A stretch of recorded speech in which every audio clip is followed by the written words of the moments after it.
Hello there, welcome to the F1 forum. Anna's Nats Cat has just tweeted me at Jake Humphrey F1. Okay, time for the forum. Indeed, it is time for the forum. You can also email us f1@bbc.co.uk. This is the time in the show where we get to just relax, talk about the racing, enjoy ourselves. No David Coulthard, because he had to fly off and get a plane back to Europe, or we said he had to fly off. Sadly, he didn't get the opportunity, Eddie. It's not like this everywhere we go, though, is it? You know, this is another reason for sadness. Turkey, the people coming here haven't embraced the race as much as we'd hoped, but certainly the city, it's an absolutely fabulous place to come. And given time, if they could get themselves maybe a driver or a potential driver into the smaller categories, we could try and see.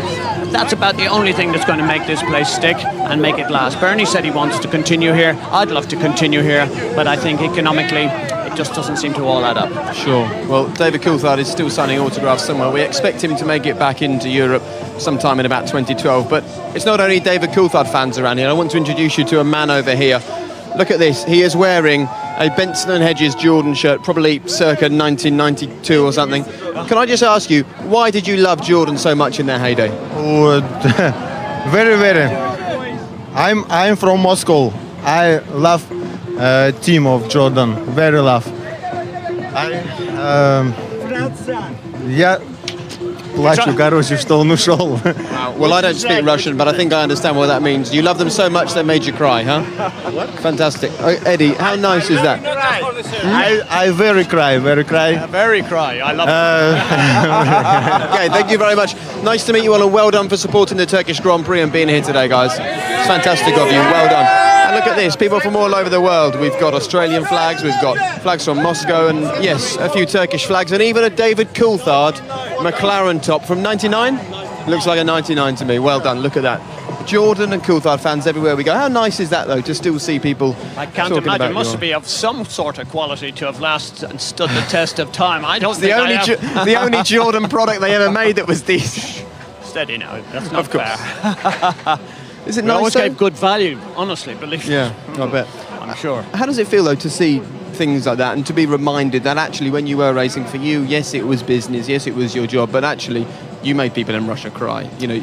Well, this is scary, but, you know, some people, maybe our friends at home, they don't perhaps altogether get what huge fans and what people around the globe feel about motor racing. It is a spectacular sport. We've all been very lucky to be involved in it and to be part of it, and it's what is being created. And it's no surprise we talk about whether the sale happens or not. But I think Bernie made it very clear today. Business will go on as usual. I mean, this is a very exciting moment for our sport. We've had a couple of classic years, and this year is certainly no exception. Well, we heard from someone that actually a young lady got to meet Fernando Alonso and she fainted and started crying when she met him, and maybe because that top's lasted more than 10 years, Eddie will be asking the guy for an extra £10. Let's just go through a few tweets that we've had here. Johnny DeWirrell says, great race, great show, and I too miss yellow Jordan on the grid, and my shirt still fits as well. So there are plenty of Jordan shirts out there. Vaz_04614 says, could you please explain how to make a good race strategy? So we've talked about this a lot, and Martin Whitmarsh has said, okay, we've got our strategy slightly wrong. What do these teams employ to make sure they get it right come Sunday afternoon? Well, the first thing they do, Jake, is they actually see what method, in terms of the tyres, the fuel, everything, is the quickest way from A to B. And it could be that it could be a 5-stop strategy for tyres. Then they work out the pit stops and the various other things, and they say, well, that's ridiculous, so we're not going to do that. And then they come back to 4 and they try and squeeze it back to 3. But as we saw, you know, there was a pivotal point there. Is it 3 or is it 4? Most teams I spoke to before the start of the race all were telling me that they were going to hope to go the 3 stops. Once Webber came in, made the stop or whatever, it cascaded into a revolution. We even saw Vettel having to mark it off, and so therefore 4 stops was the right choice here. That's what happens. The teams first of all look to see the quickest way, and then they try and see, can they mirror image that. But that's the thing that's changed in Formula One, adaptability on the pit wall. Martin Whitmarsh said to me after the Chinese race, as I grabbed hold of him after they'd won, he said, well, we got our strategy wrong. And I said, well, you got your strategy right, Martin. You know, but even during the race, they're having to rethink and readapt, whereas before, computers told them everything that would happen lap by lap, race by race. Well, that's in more recent years. We'll say 10, 15 years ago, there was so much information going on and there was so much actual action happened. The decisions were made on the pit wall. And then, of course, the boffins and various things, it became more a computerized sport.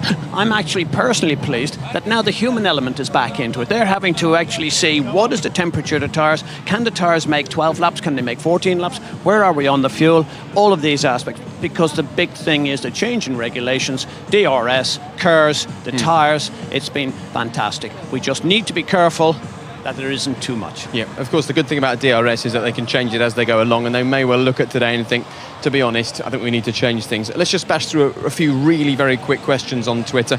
Some people are saying I don't look as green as I did last time I was on the television. Yeah, thank you very much for that. Rocker tweets, surely Ferrari should have been punished for a dangerous release in the pit lane, Eddie? Absolutely not. They already gave way. I think it was made very obvious.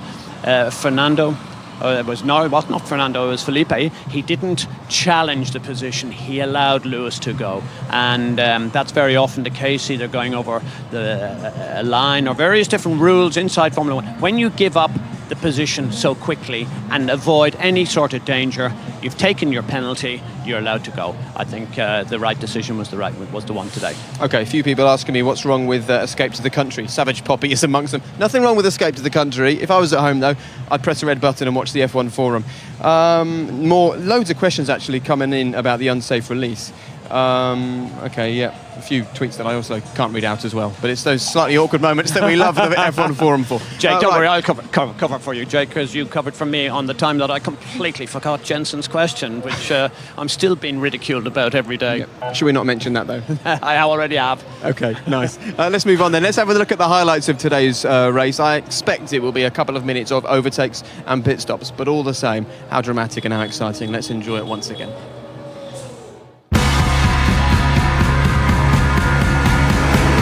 We're waiting for the high five. Look, but never stare. Again, they're on for a long time. Everybody seems to have got away as Toro Rosso slow in the midfield, but at the front, and Rosberg's flying, already taking second place. Webber's defending and keeps third place. Not a great start from McLaren. There's a Ferrari in between them.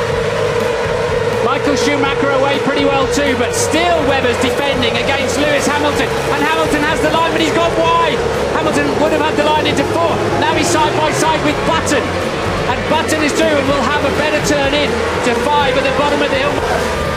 What can Mark Webber do? Rosberg defends the inside, which is the only sensible thing to do. And he's clean pass. And that was a clean move. Look how far back Mark Webber was when he's got his DRS, he's wing over. Look at the difference in speed. And this is Hamilton then getting the job done down at turn 12. Where's Button? Will he come back? No, Hamilton's, but he's gone wide in 13, but it still leaves him in good track position for 14. Now he has to defend down the pit straight. Hamilton's got a little bit out of shape in the middle of the corner, and that puts Button clean up the inside again.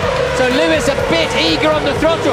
This is so reminiscent of last year, and now he's got the position back down into turn 1. Action replay from the closing stages of last year's Grand Prix.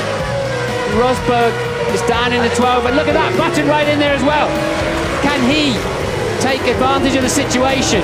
Rosberg will try to do the same thing and keep the high ground for turn 13, which he does. Jensen's got himself all lined up for a wide turn in, but he goes round the outside instead. Fantastic. Quick thinking from Jensen Button. So Button then all over the back of the Ferrari of Massa, side by side in the braking zone for 12. Oh, Massa has locked that will hurt him so badly. Something sliding down the outside of a Red Bull, which must have been Fernando Alonso. And Alonso takes second place. He must have had the DRS and everything working beautifully down that straight. And here we go, this is Mark Webber down into 12. Alonso's covered the inside. Webber's got to try and just sweep all the way around the outside. And they're going to touch wheel, but Webber's got the turn-in point to 13. Now he's just got to hold him tight. Park it on the apex, accelerate hard, and that is the way to do it. Brilliant driving. Red Bull have absolutely flowed here in Istanbul. Vettel takes the Grand Prix victory. It will be a 1-2. It's time to work out how they are going to beat Sebastian Vettel in his Red Bull car. He seems absolutely invincible from the start of the Grand Prix to the final checkered flag. And that is a pit lane camera making its way out of the garage here in McLaren. I was just inquiring as to what it might be while Eddie was busy talking to somebody else by the looks of things. Let's just stop here for a moment, actually, because I saw Ian had a shot at this. 1998, the last time that McLaren won the Constructors' Championship. Of course, they've won the Drivers' Championship much more recently with Lewis Hamilton back in 2008. But this is where the money is for the teams, Eddie. We love the Drivers' Championship. This is what the teams want to win. And that's been a long time, 13 years. And what is it with people who watch the programme? They love thinking about money. You're absolutely spot on. This is where the revenues are. And the cash flow, everything revolves around this, positioned in the championship. Apart from everyone gets the same as they are strictly in order as to how the championship finishes, with the exception of Ferrari. They get a little piece off the top beforehand. And this is worth mentioning. Just come over here. You can see here lots of the Pirelli tyres, and this is the kind of analysis that goes into it. Let's just find out what's going on here. Can I just inquire as to what sort of notes you make after the race on your magic pad just there? We just check wear, general appearance, type thing, and then look for any issues.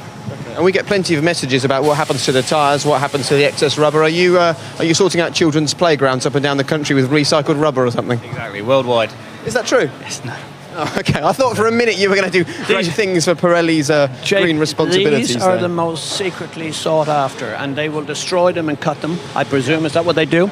They will cut them, and they will never be seen again. And they will make sure that never an opposition or anyone else was to come in behind them. Because let's say another tyre manufacturer came to the party, they will make sure that the technology that they've gained here will stay with them.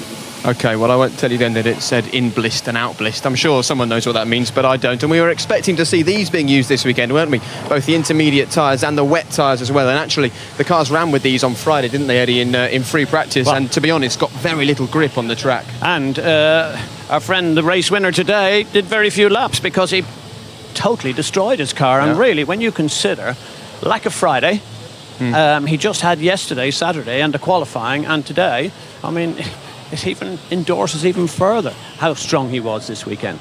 Yeah, sure. Well, you can see how busy it is even after a Grand Prix. Everybody getting ready, taking everything back to the factory. The next race is in Spain. We're looking forward to that one, but we can't do that until we look back on this one. And Martin Brundle is in our analysis truck once again to go through this race. Well, before we get talking about the analysis in particular, Martin, just give us an idea of how you kept across that Grand Prix up there. I mean, you've only been the lead commentator for a short amount of time, but that was the most epic race that I can remember in a long time. So you've jumped right into the deep end here this season, you know. Yeah, but it's great, isn't it? Plenty to talk about. I remember long afternoons when Schumacher had got the championship won and there was nothing to talk about at all from August onwards. But you have to say it's a bit ominous how far ahead the Vettel is, but at least we're seeing some good racing going along with it. But I feel stir crazy about the race, just as I did in China. So much went on.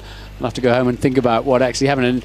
And just as David said, when you got Lewis saying, did I stop 4 times or 5 in the race? It just about perfectly summed it up for me.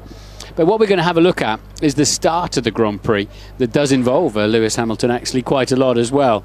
We were talking about the clean and the dirty side of the grid, so if we run that now, look at the heat hazers, they're all revving their engines trying to get off the line, and Rosberg goes straight up into second place. Now Fernando Alonso says that compromised my chances of beating Red Bull today. Interestingly, we'll have a look from on board Rosberg in a minute, but at the top of the hill you see Lewis Hamilton going around the outside of Mark Webber, but he got in too deep, too wide. It's blind up there, very easy from this camera angle, and it put him really on his back foot, and that's where Jenson Button nailed him down into the apex of 5 as well. Michael Schumacher almost followed him through. And let's have a look at that from on board then with Hamilton. So he struggled to get away. Both McLarens on the left-hand side of the grid, but Webber had a very poor start yet again. He was quite cautious under braking as well into turn 1, but maintains 3rd place.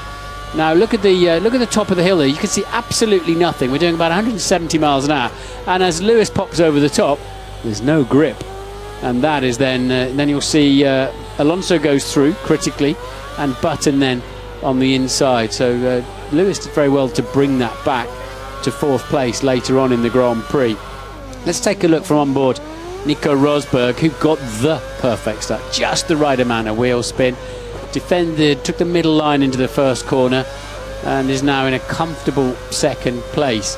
And Alonso's just been saying in a press conference that the 6 or 7 seconds he lost trying to catch and pass Rosberg was the reason that he wasn't able to really fight Vettel hard for the race today. I have to say, I think Vettel had plenty in hand if he needed it as well. But let's take a look now at some racecraft I think we're going to have a look at next between the two McLaren drivers that I very much enjoyed. What's coming up here, DBM? This is Alonso finally making that pass around the outside there. No, here we go then for the racecraft between the two McLaren boys. Hamilton's gone up the inside and Jensen just will not give up on it, and Lewis looks like he's got it covered but just got a bit out of shape on the way into the final corner, and Jensen came straight back up the inside. And then the front end we've got two big fights going on in the pit straight as Alonso's frustratedly trying to get past Rosberg, but still, just as they did last year, Lewis came steaming back up the inside, and here's it from on board. It's so hard to pick a braking point there when you know, to know that the car will slow down, you're full of fuel, you're on the dirty side of the racetrack, and there was the slight wobble just on the way into the corner, and Jensen wasted no time all afternoon in just seizing those opportunities. And look at that, straight back up the inside. Brilliant racecraft, and I have to say, so fair between the two drivers as well. But Jensen was having none of it. He didn't give up. Next lap, comes straight back up the inside of Lewis and keeps track position. So now he's got in the slipstream. He'll hit the KERS button, no doubt, and he returns the compliment of earlier on in this race, of 3 weeks ago in China, and keeps his head, keeps the line, gets on the throttle nice and early. That's great driving from Button. I think that's about it from here at the moment, Jake. Are you quite enjoying, Martin, the fact that we've got this DRS zone, and it'd be great to get your thoughts actually on how easy the overtaking was, because Eddie said they've got to be very careful. But what was quite nice, particularly from what we just saw there, Martin, the drivers aren't just pootling behind someone else, waiting until the DRS zone and going for it. They're still overtaking anywhere on the track that they get that opportunity, and only a couple of the overtakes we saw there were in that zone. Yeah, this track layout, and I don't know why others don't copy it. I've said to one or two circuits, why don't you just look at the layout of the end of the lap in Istanbul, because it sets the cars up for the counter-attack and the undercut, and it works so brilliantly well here. And it's a wonder that Tilke hasn't translated that into some other circuits as well. The DRS is just a bit too easy to overtake, in my view, at the moment. I've satisfied myself. It's not pure racing, but technology gave us a problem with tyre development, aerodynamic development. Cars couldn't overtake. We've had years of frustration with a car catching another one at 2 or 3 seconds per lap even, and then when he gets there, can't overtake. It's not right. I've satisfied myself that we're now using technology to combat the problems of technology. Today it was just a little bit too easy, and Mark Webber has had an interview after the race, and he said something in that he said to me privately earlier on in the weekend, is he actually got no satisfaction in China coming back through the field. He can be a bit mardy, Mark can, and a little bit glass half empty, because that's just the way he is. I love the bloke, but he can be a little bit like that, a little bit negative. But he said, I came up behind Alonso, normally that'd be such a challenge to pass him, and I breezed easily through. So I think we just got to fine tune it a little bit. I want to see cars side by side and then drivers having to get the job done. I've seen quite a lot of tweets that I received during the race. I can't watch my Twitter through the race because I can't even barely take my eyes off the screen, there's so much going on. And people are saying that they think it looks just a little bit too easily done. Why can't the guy in front use his to defend? Can they use KERS and DRS together? Yes, they can. KERS tends to be used out of the corner for maximum acceleration. Another series of tweets I got was, why was Vettel using it when he was lapping a Virgin car through the race? And of course anybody can use it. If you're within 1 second of any car going into that active detection zone, you can use it down the next straight, and why not? The FIA can't differentiate between who's overtaking who's being lapped or whatever. It is purely if two cars are registered as going through that zone, and if you've got a string of cars, of course they can, except for the front one, they can all open the rear wing. But I think they're going to have to shorten up the distances at some of these circuits. In China and here it was just a bit too easy. Martin, I was going to ask you, because for me it would be wrong for us just to be critical of the DRS. I think when you put the DRS and KERS together, it then gives you a very potent piece of overtaking opportunity. And I think yes, there is a bit of rethinking to be done. I think DRS is possibly too long, and we want really exciting fighting. We saw lots of that today, but we also saw overtaking moves that was just really slam dunk, and that's not very palatable to me. Sure. Martin, a quick one for you actually. Perez for Ferrari. Interesting username on Twitter. What is the undercut? Just explain that for people watching the forum. Well, we use the undercut. Actually, it's the same word. It means two completely different things, I'm afraid. If you're in a series of slow corners, you put the guy in front out of position. You then move out and take the obvious racing line, so you can duck back underneath, and he has no defence. We've seen Jensen use that a few times. The undercut in the race on the tyres, because the tyres degrade dramatically, if you come in and put a fresh set of tyres on, the undercut, because you've stopped a lap earlier than the other driver, can be 4 or 5 seconds on the fresh rubber. So I need to find a new word, because the same word has two completely different meanings. Sorry. Okay, good luck. Well, you use enough words during a Grand Prix, and for those that heard Martin talking about Twitter and want to follow him, he's mbrundlef1, at mbrundlef1. Just very quickly go back to Twitter, give you a few more thoughts on there, because this is the F1 forum, of course. Monsoir T, can we get an interview with Kamui Kobayashi? A brilliant drive from the back of the grid to 10th and the final points position. We'll certainly try and get hold of him if we can. Lots of people also sharing their thoughts on the DRS. F1_Arfon, should DRS have been out of turn 8 and at the end of turn 11 to let cars use their own speed and their own aero into turn 12?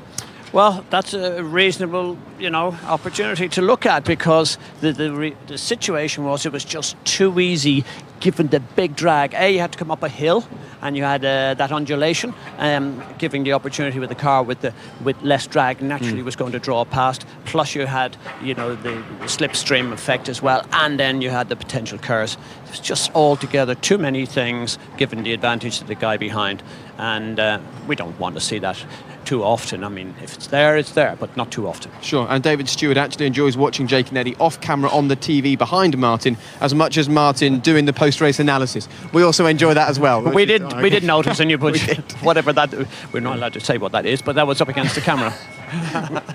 Yes, what is that? We made sure Eddie was on his best magical paddle, is that what that is? Magical paddle. That's exactly, that's the magic paddle. And Kaplunk 18 says, I seem to be alone in thinking DRS and KERS significantly improve the overall racing. And actually, I think I agree with you, Kaplunk, because in years to come, Eddie, when we watch back the footage from 2011, we're not going to say, oh, that was DRS, or oh, that was the KERS button. All we're going to do is have some fantastic shots of cars overtaking others. We'll have moved on to some other new fandango words and whatever it is, and we'll be saying to ourselves, my God, what was that? Can we have some of that back? And then we're saying, hang on a second, that's old-fashioned and it's old tack, whatever. Look, let's go ahead in the situation. Let's enjoy the moment as it is.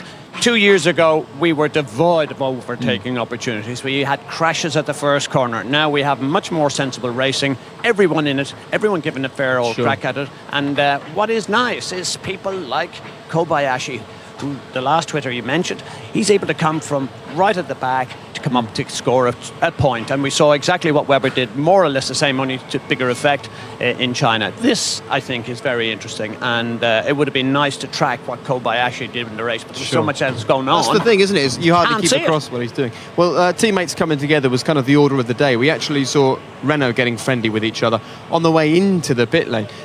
Teams being very well behaved, and I suppose this is an example of the fact that both these Renault drivers are well aware that they've got a fast car. They want to be in front of their teammate because they can achieve great things. Well, I'm not going to single out one against the other, but, I thought that maybe Petrov, there was one or two occasions that he could. I'm not talking about the Michael Schumacher situation, but, I think there were opportunities here where they probably could have got a marginally better result for themselves if they weren't so muscular with each other. And the nice thing about that, of course, both drivers put their hand up to the other one to try and pass the blame onto their teammate.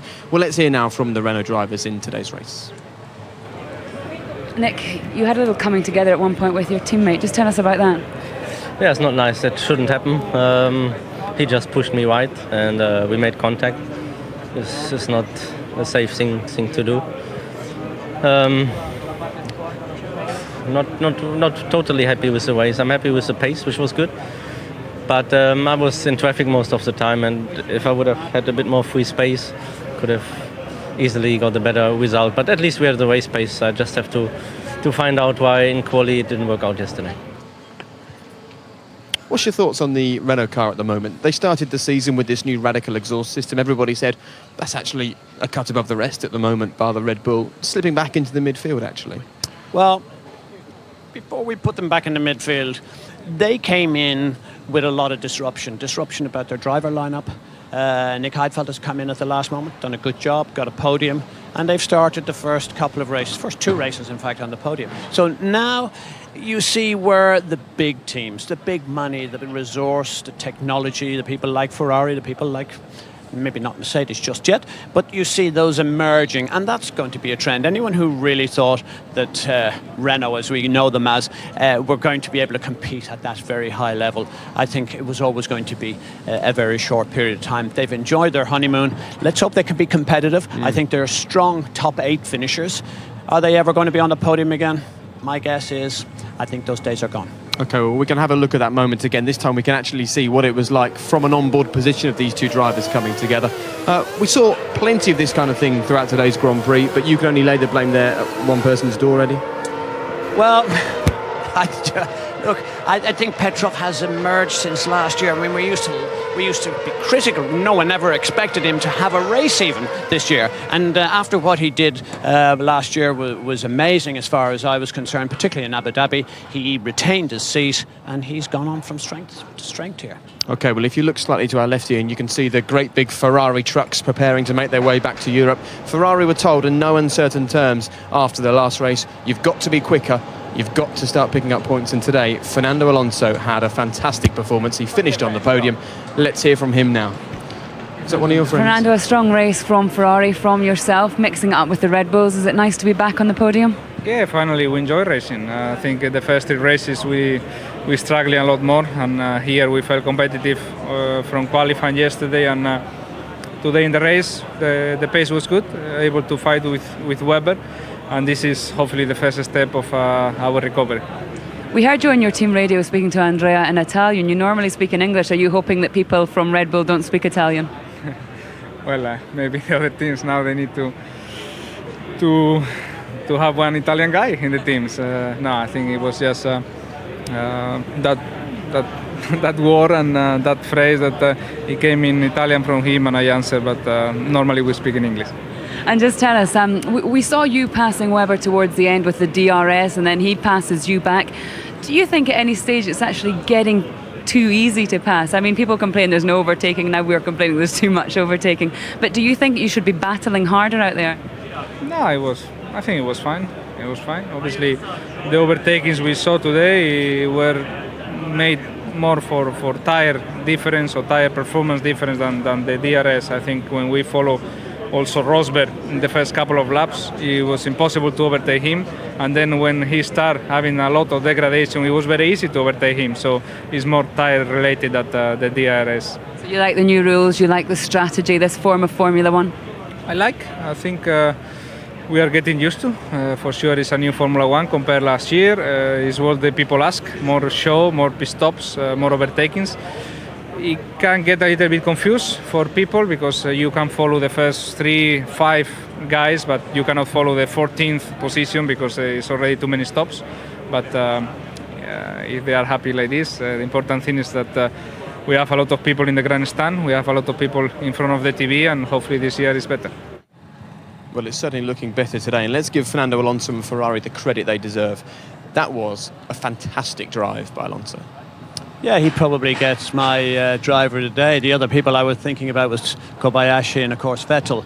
But the emergence of Ferrari, everybody has a sneaking little soft spot for Ferrari, whether you hate them or you like them, but there's always a little something there about them. And they've emerged. We've missed them off the podium, and to see them actually emerge, and Alonso was the man. And I will add to that, I like seeing Massa up there again. He seems to have that little stride and struts around the paddock better than he did this time last year. So well done to Ferrari. I think it's just the romance in the history of Formula One. If you see a Red Bull alongside a McLaren coming over the brow of the hill at full pelt into a hairpin, it looks good. If you see a McLaren and a Ferrari, it looks really good. Well, and the reason for that is, Jake, because it's emotive, isn't it? People, it's the red of the car, it's when they see a road car, people stop and they want to say, look, this is something that is, you know, a design concept which is just a very beautiful piece of sculpture, more or less. And then, of course, you transfer that into a race car and the fans go crazy for them. So why shouldn't it be? It is, of course, something that gets your blood boiling when you see a Ferrari fighting like that. And you mentioned your driver of the day there. Just give us that again. In which order the top three for you? Alonso. That doesn't sound like a top three to me. No, but listen, let me get the words out. It's a third. It's okay. I did say originally, but Jake may not have been listening. I did say Alonso would be my first, Kobayashi and Vettel. Vettel third of the top three. Yes, because he has that dominant swagger, and I think what actually Kobayashi had to do in the car that he had, given the set of circumstances that he had, I thought that needs to be made a particular issue about, and I thought he was good. Okay, well, it's good to get your driver of the day, and actually it's lovely to hear from your driver of the day as well. I've had plenty of messages coming in on Twitter, and I have to say, at the moment, it's split between very much three drivers: Fernando Alonso, Kamui Kobayashi, and Sebastian Vettel. And actually, this weekend we've launched a new service on the BBC Sport website, which you can find at bbc.co.uk/F1, along with loads of other goodies, and I'm sure some of you are watching this forum online right now live. You can actually have the new driver of the day vote service, and plenty of people have been on there today.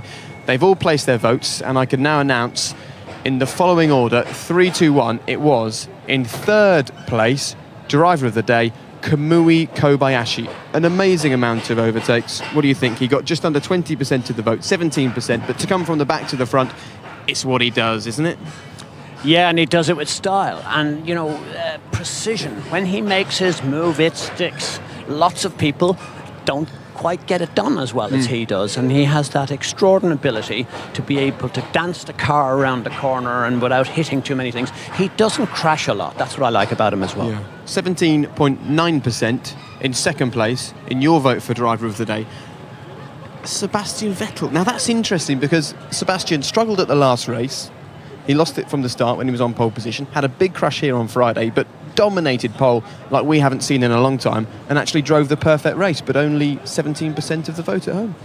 Maybe because he was the absolute clear favourite. I mean, we've seen this kind of carry on before in the Michael Schumacher era where, you know, he won the race, people just didn't want to vote for him. They wanted to see something new and something exciting. Okay, and only just ahead of those two with 18% of the vote, and then any percentage we haven't mentioned is obviously swept up with other drivers. Fernando Alonso. He is the British Formula 1 viewing public's driver of the day. And I think it's a very good choice. British public, very honest, very fair. You know, if there was a chance to put either Jensen or Lewis in there, they would have, but they saw on pure merit, on style, the emergence again of Ferrari. I think that has to be accounted for here, Jake, because they do have a huge fan base, and well done to them. I think they got it absolutely right. Great, lovely, and thank you very much for getting involved on the website and sharing your votes with us. Right, lots of stuff for us to talk about still on the F1 forum, and I think we should talk about Red Bull and their celebrations outside the Red Bull motorhome here. It's something regular that we see on the F1 forum, isn't it? But Red Bull back at the front again, having allowed McLaren to celebrate for one weekend only. Well, I think this was a tamer affair than normal ones. Normally they go absolutely crazy. This was more refined, more dignified, and as far as I'm concerned, great day. Okay, well, let's hear then from the two Red Bull drivers. First of all, Mark Webber. Mark, with all the trading of positions that went on, are you happy with getting back onto the second spot of the podium? Yeah, it was a relief. I think difference between third and second today was quite big in terms of executing a clean race off the front row. I mean, to finish third, 18th on the grid the last race, and to finish third on the second on the grid wouldn't have been ideal. So in the end, a good fight with Fernando.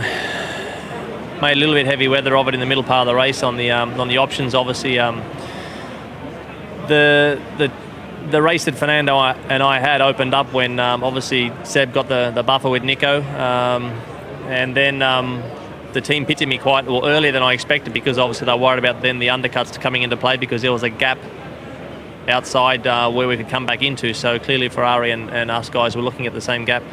So at that point you make your bed that you're going to have quite a few stops in the day, because you're going to spread the rest of the race. So that's the way it was. We passed each other twice, and Seb just had that nice it's like squash standing on the tee. You can just dictate the race a little bit with your pit stops and stuff. So nice advantage to have, and it's a good victory for him. And Fernando drove well. That was it. Tell us about the start as well. Was that just getting bogged down on the dirty side? Yeah, have a look at it obviously tonight and see what the guys say. See how the grip goes, but just did what you normally do, and the guys got away well. So that's what happened. So. Did you leave Istanbul happy? I do actually, yeah. I think it was it's my best result of the year. We're going 5th, 4th, 3rd, 2nd. So we're coming, hopefully. Indeed he is, but this is the man that he's trying to chase. You saw that eye on Sebastian Vettel's helmet there, didn't you? He had his eye on this win all weekend, Eddie. He had, and I think he came out too aggressively on the Friday. He paid a penalty. He was somewhat lucky, He could have done all sorts of things to the car, to himself, and put at risk his defending this World Championship that he won last year. So, he was somewhat fortunate. Okay, well done, Sebastian Vettel, the winner in Turkey. Sebastian, well done. Whilst everybody else was trading positions behind you, you seemed to be having quite a nice, calm, likes to flag victory. Is that what it felt like? Yeah, I think today obviously everything went right, and after giving my team and the mechanics a hard time on Friday and a lot of work, it was the right answer on Saturday and today. So I'm sure they if you can give a victory back, I'm sure I can't say they don't mind, but I would say they get over it. So it was crucial Saturday morning. I walked in and everyone gave me the impression that nothing is wrong, all back to normal, and nothing to worry about. So obviously this helps, the people working on my car, but the whole team, was working hard to get my car back together. And it is important because these people are close to me, and it kind of reflects if they are, not happy or sad, or you can see that it's too much work and they're just tired and they're not motivated. I think it reflects to me and the other way around. So it was good, that maybe after being a bit down on Friday, they put me or got me back up.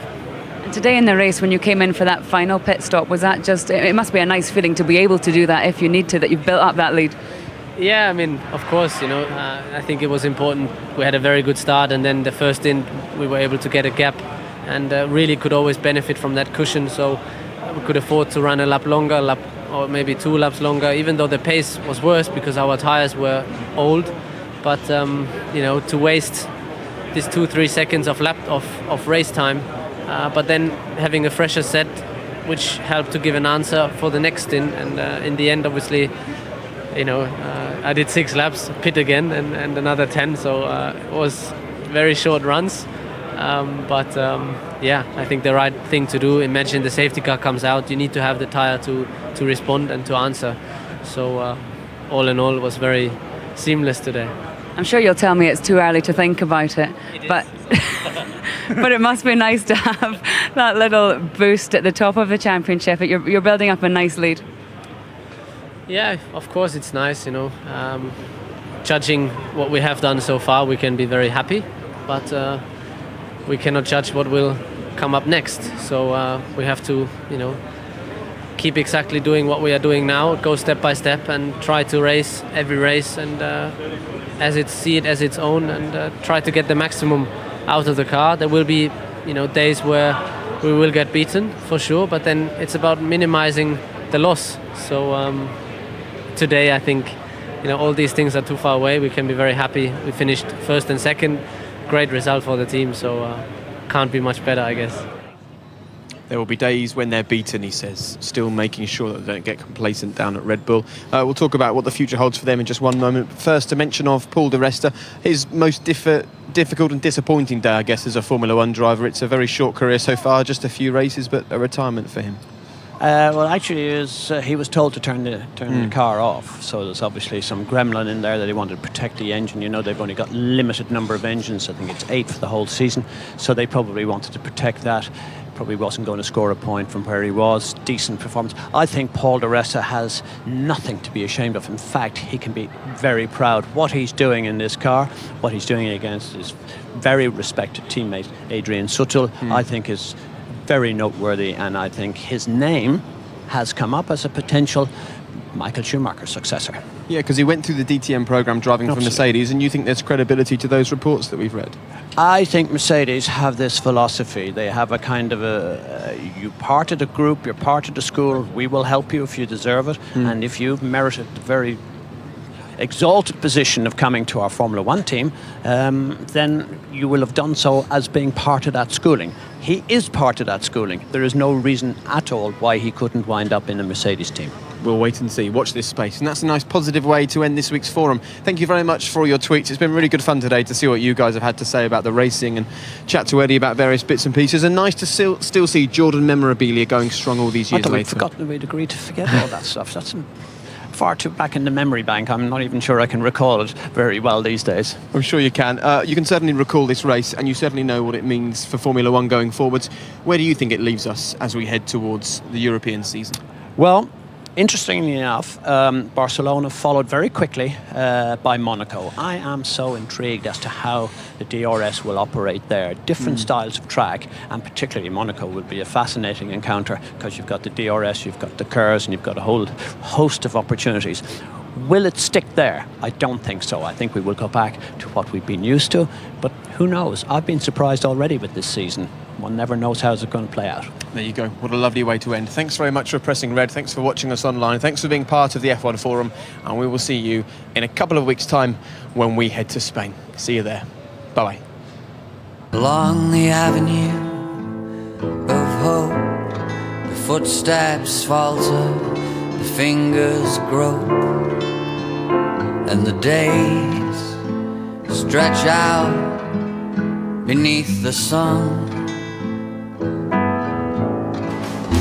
Don't let me falter, don't let me hide, don't let someone else decide just who or what I will become. Don't make them borrow, don't make them bring, don't let them wallow, don't let them sing. Let them stretch out beneath the sun. That's what I'm talking about. Next time on Formula One, Round 5, Spain.